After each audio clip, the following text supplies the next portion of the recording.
Allez, on oublie l'organigramme officiel, celui qui est affiché sur le mur. Le vrai pouvoir, celui qui fait avancer ou qui bloque les projets, eh bien, il ne s'y trouve jamais. Aujourd'hui, on va décrypter ensemble ces fameuses règles non écrites. On va révéler le vrai jeu qui se joue dans les coulisses de n'importe quelle organisation. Alors, petite question pour commencer. Qui tire vraiment les ficelles au bureau? Est-ce que c'est la personne avec le plus grand titre? Ou est-ce que c'est plutôt cette autre personne, celle vers qui tout le monde se tourne discrètement quand un vrai problème survient? La réponse, bien sûr, elle est rarement simple. L'organigramme nous montre la structure formelle, une sorte de carte bien propre, bien rangée. Mais le pouvoir réel, lui, il suit des chemins beaucoup plus sinueux, des chemins souvent invisibles et complètement informels. Bon, rentrons dans le vif du sujet. Pour bien comprendre ce jeu, il faut d'abord qu'on déconstruise un mythe, celui de l'organisation qui serait parfaitement logique et rationnel. D'un côté, on a l'idéal bureaucratique. Un système super propre où tout est régi par des règles claires, où tout le monde est traité pareil.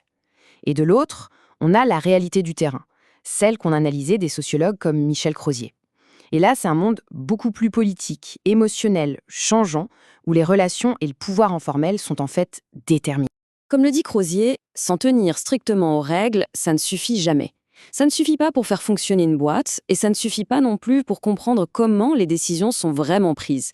Il y a toujours une part de jeu, quelque chose d'autre qui se passe. Et c'est justement ce quelque chose d'autre qui nous amène au cœur du sujet, les zones d'incertitude. C'est précisément là que tout se joue. Alors, qu'est-ce que c'est une zone d'incertitude? Eh bien, c'est un peu un angle mort du système. C'est un espace flou, un moment où les procédures et les règles ne disent pas quoi faire. Et attention, loin d'être des défauts, ces zones sont en fait le moteur indispensable de l'organisation.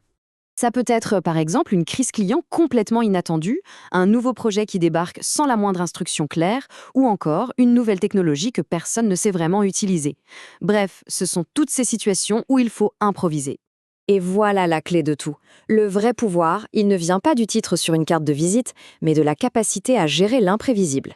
La personne qui arrive à apporter une solution en plein chaos, elle gagne instantanément de l'influence. C'est aussi simple que ça. Du coup, ça change complètement notre vision des choses. Le pouvoir, ce n'est pas quelque chose qu'on possède, comme un objet. C'est une relation. Une relation qui se négocie constamment entre les gens.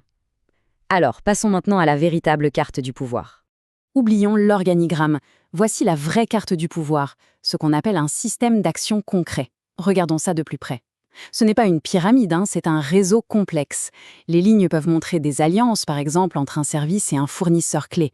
D'autres peuvent montrer des tensions ou des oppositions, disons, entre le marketing et la production.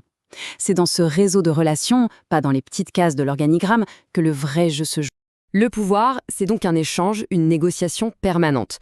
C'est une relation inégale, c'est sûr, mais personne n'est jamais totalement impuissant. Chacun a une marge de manœuvre, même si elle est petite. Et surtout, ce pouvoir est situationnel. Être très influent sur un dossier ne garantit absolument rien sur le suivant. Alors, la question c'est, comment on génère cette influence? En fait, il existe 4 sources principales de pouvoir. On peut voir ça comme une sorte de boîte à outils que n'importe qui peut apprendre à utiliser. Retenons bien ce chiffre, 4. Il n'y a pas une infinité de manières de gagner de l'influence. Tout, absolument tout, repose sur 4 leviers fondamentaux. 4 sources de pouvoir qu'on va explorer tout de suite. D'abord, il y a l'expertise. C'est le fait de détenir une compétence rare que personne d'autre ne maîtrise. Ensuite, l'interface avec l'environnement. Ça veut dire être le pont vital avec les clients, les fournisseurs, bref, avec le monde extérieur. Troisièmement, le contrôle de l'information. Savoir les choses avant les autres et décider qui sait quoi. Et enfin, la maîtrise des règles du jeu, savoir les utiliser à son avantage, soit pour se protéger, soit pour créer des opportunités. Prenons un exemple très simple. Imaginez une personne dans une entreprise qui parle mandarin. Sa compétence est peut-être inutile pendant des années, jusqu'au jour où l'entreprise signe un contrat crucial en Chine. À cet instant précis, cette personne devient le point de passage obligé. Elle contrôle une zone d'incertitude et son pouvoir devient immense, presque du jour au lendemain. Ok, maintenant qu'on a la boîte à outils, voyons un peu comment les joueurs s'en servent sur le terrain. On va passer de la théorie à la pratique avec les stratégies. En gros, il y a 2 grandes approches. D'un côté, la stratégie offensive, on cherche à étendre son influence, à imposer ses idées, à lancer des choses. Et de l'autre, la stratégie défensive, là on cherche avant tout à protéger sa marge de manœuvre, à résister aux contraintes que les autres veulent imposer. Concrètement, comment on fait pour prendre le contrôle d'une de ces zones d'incertitude? Eh bien, c'est un processus en 3 temps. D'abord, il faut la repérer, cette zone. Ensuite, il faut se positionner comme la personne capable de la gérer. Et enfin, et c'est le plus important, il faut prouver qu'on est capable de résoudre les problèmes qui en sortent. Ces jeux de pouvoir, ils ne sortent pas de nulle part. Ils sont toujours plus intenses quand les ressources sont limitées, quand la vision à long terme est un peu floue ou quand un grand changement se prépare. Logique, toutes ces situations créent naturellement plus de zones d'incertitude et donc plus d'opportunités de pouvoir. Alors attention, comprendre tous ces mécanismes, ce n'est pas du tout un appel au cynisme ou à la manipulation. C'est même tout l'inverse. C'est un outil pour devenir plus lucide, plus pertinent et finalement plus efficace, simplement en comprenant comment les choses fonctionnent vraiment au-delà des apparences. Toute cette analyse nous laisse donc avec une question essentielle. Maintenant qu'on voit la vraie carte du jeu, et pas seulement l'organigramme officiel, quelle est la prochaine zone d'incertitude que personne ne voit encore? Et surtout, comment va-t-on choisir de jouer?